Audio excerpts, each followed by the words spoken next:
আচ্ছা দেখো, এখন আমরা বর্গ আঁকবো। বর্গ কাকে বলে ওইটা নিয়ে আলোচনা করবে এবং বর্গের বৈশিষ্ট্যগুলো নিয়ে আলোচনা করব, মিনিমাম 4টা বৈশিষ্ট্য। প্রথমে কেউ বলতে পারবা যে বর্গ কাকে বলে?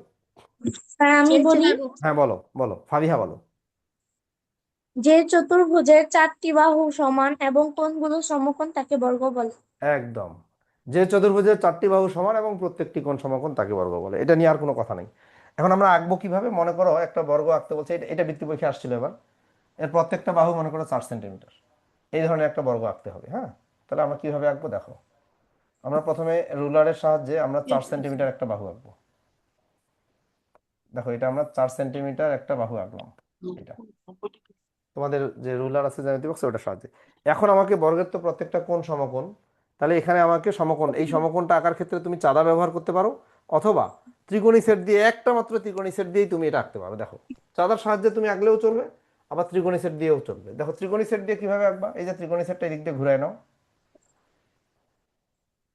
নিয়ে এখানে বসায় দাও, এই যে এখানে বসায় দাও, দিয়ে তুমি এই দিক দিয়ে এই এই যে এই যে নিচে দেখো, এই যে নিচের বাহুটা ত্রিকোণী সেটের সাথে মিল করে দিবা, দিয়ে এই দিক দিয়ে তুমি যোগ করে দিবা। হলো না? এবং এইটাও কিন্তু 4 সেন্টিমিটার। এই দেখো, আমি এখানে 4 সেন্টিমিটার নিলাম। বুঝতে পারছো? Yes sir. আচ্ছা, স্যার এরপরে তুমি এখানেও একটা বর্গ, এখানেও একটা লম্ব আঁকো, এখানেও একটা লম্ব আঁকো। এটা আমি চাঁদা দিয়ে দেখাচ্ছি, এই যে চাঁদা দিয়ে দেখাচ্ছি, এই যে চাঁদা দিয়ে দেখাচ্ছি, এক দুইটা দুই ভাবে দেখাইলাম।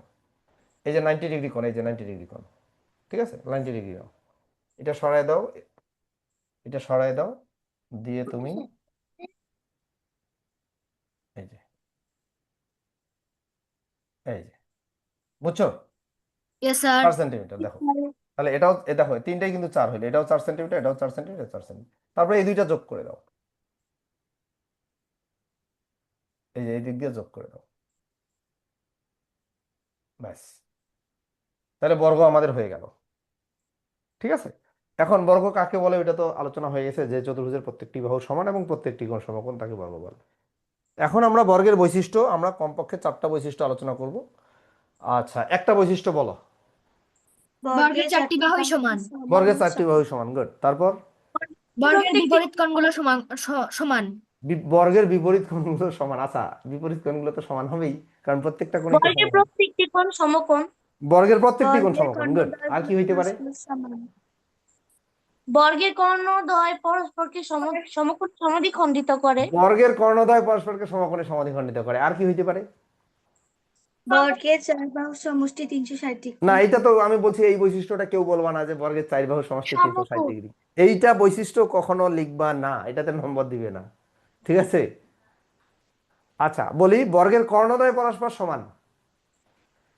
বর্গের কর্ণ দুটি পরস্পর সমান, বর্গের কর্ণ দুটি পরস্পর সমান। আমি কর্ণগুলো আঁকতেছি, দেখো বর্গের দুইটা কর্ণ আমি আঁকতেছি।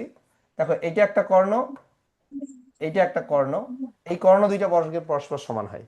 আবার কি আরেকটা বৈশিষ্ট্য তুমি যে বললা, বর্গের কর্ণদ্বয় পরস্পরকে সমকোণে সমাদ্বিখণ্ডিত করে। ব্যাস, এই বৈশিষ্ট্যগুলো লিখলেই হবে।